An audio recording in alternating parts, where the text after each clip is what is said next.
Hi class, and today we'll be discussing issue 13, which is Has Merit Pay Lost Its Meaning?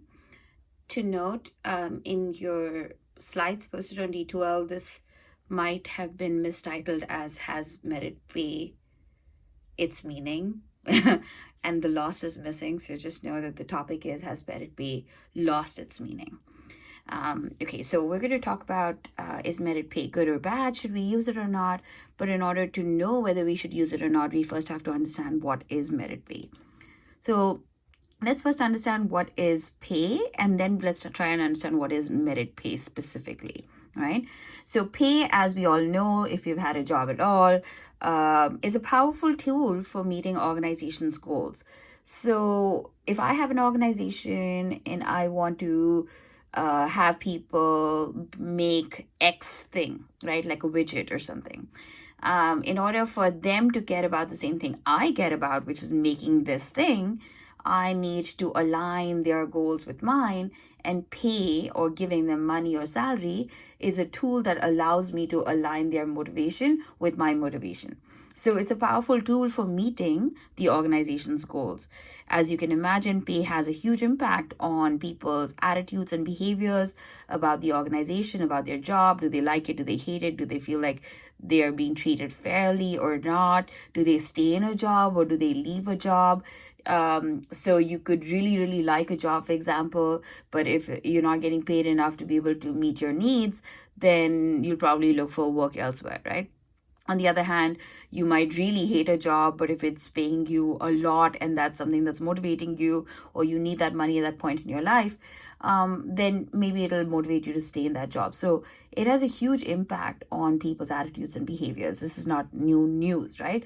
Okay, so it also influences, pay also influences the kinds of people that are attracted to or remain with the organization.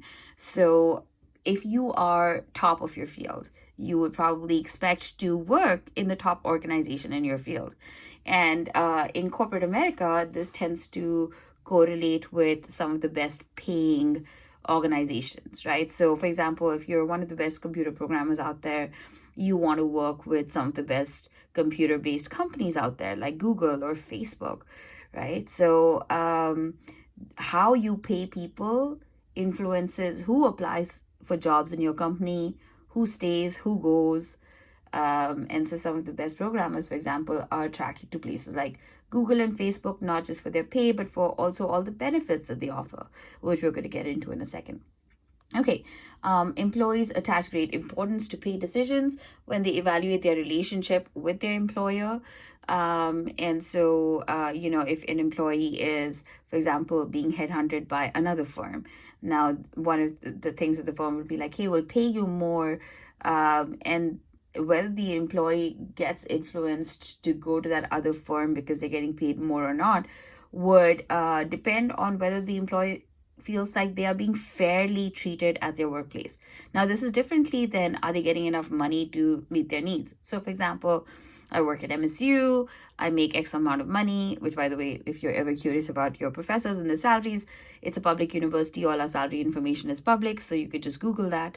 But let's say I make just for argument's sake, I don't, but let's say for argument's sake, I make $100,000, right? And if I know that everybody in my field who got a PhD in the same thing that I got and is working with other universities is making twice that, or at least 50% more than me, then even if I like my university, maybe I feel like, hey, I'm not getting paid fairly, right? Because I'm evaluating what everybody else in that field is making. So that's one of the ways to evaluate fairness. There are other ways to evaluate fairness, which we'll also get into in later slides. But essentially, this is just to preview the idea that employees do attach a great deal of importance to pay decisions, and for them, it's a barometer of how a company thinks about you or feels about you. So if the company is paying me top dollar, both in the field but also within the company, then I feel really valued and important to this company. If, on the other hand, I get to know that I'm getting paid a lot less than anybody who typically does this job at other organizations, or even within my organization, I'm one of the lowest paid, then that's going to really affect my motivation, right? So this is hopefully self-explanatory. So now we understand pay. Now let's dive into incentive pay.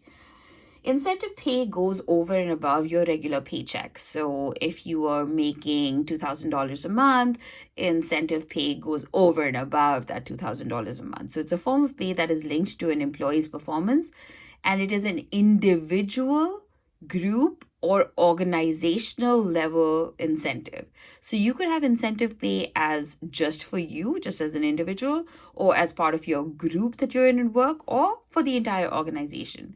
So, is merit pay the same thing as incentive pay? No. Merit pay is a type of incentive pay. Okay.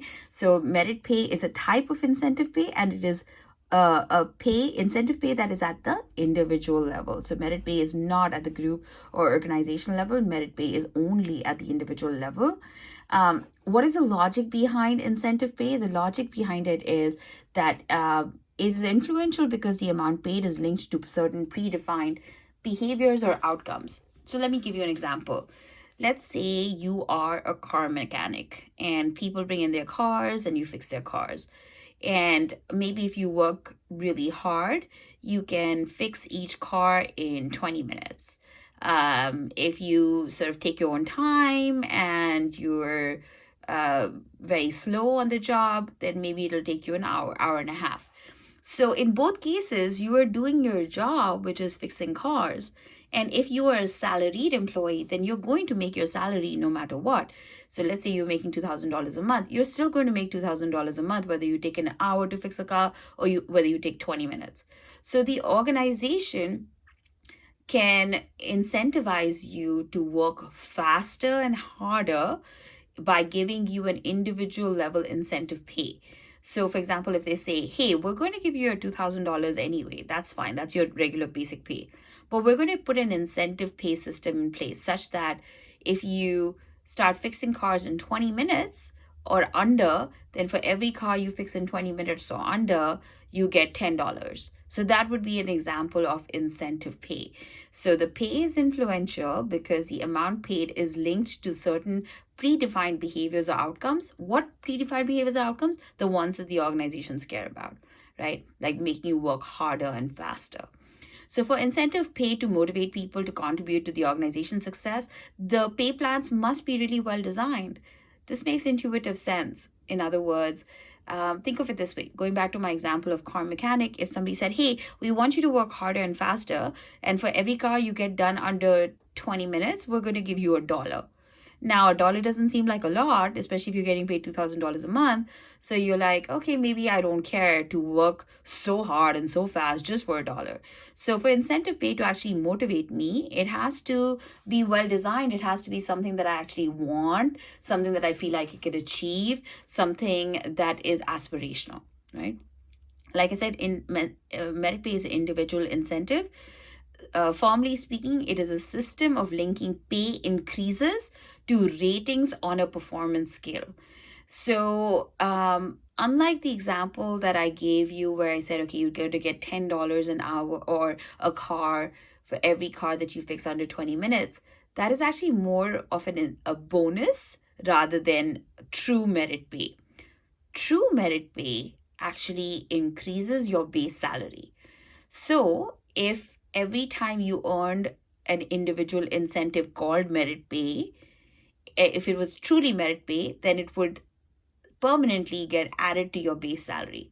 So going back to that example, if, for example, a whole month you managed to do cars in 20 minutes or under, and the organization promised you $10 an hour. Now, for every car that you got done for $10 or whatever, or more, for every car that you got done for 20 minutes or under, you get $10 more. But if this was merit pay, this would get added to your $2,000 base pay. Let me give you another example that might make this a little more clear. So if you have a 10% increase in merit pay, then on a $2,000 monthly check, that's a $200 increase, right? And if it's a merit pay increase, that means from here on out, your salary is not $2,000, it's $2,200. Does that make sense? So merit pay is a system of linking pay increases to ratings on a performance scale. So people kind of, your organizations use a performance scale to say, hey, these are the things that we care about. If as long as you met this in this year, then next year we're going to give you a merit pay increase of so much percentage that gets added to your base salary. So you can almost think of it as your salary like going up over time. Okay. All right. So why do merit pay? Why does it not always work? It doesn't always work because, like I said, it's a pay is increased to a ratings and a performance scale. So if the performance scale is not very good, then, or people are like, hey, this, this measurement that's being used to judge me is not fair, then merit pay is not going to work. Also, merit pay is for individual performance. Lots of times in organizations, people don't do work individually, they do stuff in a group. So maybe they're working really, really hard to get their bit of the job done. But if your group slacks, then you will still not be able to make that merit pay or that base salary increase. And that might get frustrating for people. So, merit pay sometimes do not work in organizations where the work is so interconnected and involved that you cannot really separate who's doing what.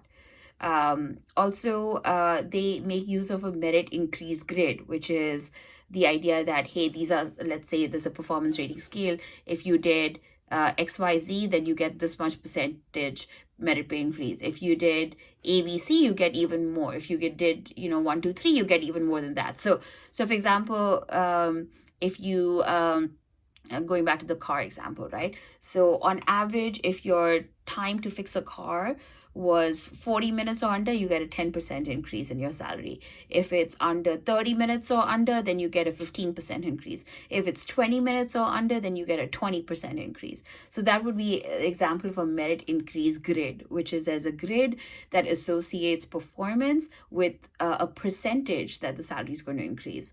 As you can imagine, because this is getting added to somebody's base salary, that means people or employees are getting more and more expensive for their organization as a time over time. So when I ask you to think about, hey, is merit pay good or bad? Would you use it as a future manager or not? It's very easy to go, oh yes, we should definitely give everybody more money, because that's a stage in life a lot of you are in where all you care about is more money. But if you actually think of it from a business owner's perspective or a manager's perspective for a second, you'll realize that just throwing money at everybody is really not an option. Organizations make money two ways, and we talked about this in class, right? They can increase productivity or they can decrease cost. Salary is a cost to organizations. So if you keep doing merit pay increases, which increase base salary over time, this increases cost for an organization over time, and it can get too costly for an organization. So merit pay has to be used very strategically. Some of the issues with merit pay as it stands right now, like I said, this is a growth of salary is one of the biggest ones. So if we give everybody even a 4% increase in their base salary every year, now that's a 4% increase in our overall cost, right? And you do this year after year, our costs start to balloon. The other thing is merit pay is not always implemented well. Like I said, it's often associated with performance measurement system. So if somebody said, hey, we're judging you on how quickly you fix cars, and maybe it's not your fault that a car fixing got delayed. So for example, you fixed a car fine, but by the time somebody actually returned the keys to the customer reported that the car took 45 minutes instead of 20 minutes to get fixed, right? So that would be an example of there's an inadequate process in how you're doing your job that isn't your fault, but yet you're getting judged on by it. So this inadequate process is therefore leading to an inadequate performance measurement system. I'm sure some of you have this experience where you have jobs and you're like, hey, the stuff that they're judging me on is not fair, because either I don't have control over it, or it's something that's out of my job description that they hired me for, and they're judging me for that. So those would be examples of inadequate performance measurement systems, which lead to a lot of frustration for people because they don't feel like they are fairly treated when it comes to merit pay. Okay, the rest of this slide and the rest of this issue I'm going to take up in the next video. Thanks.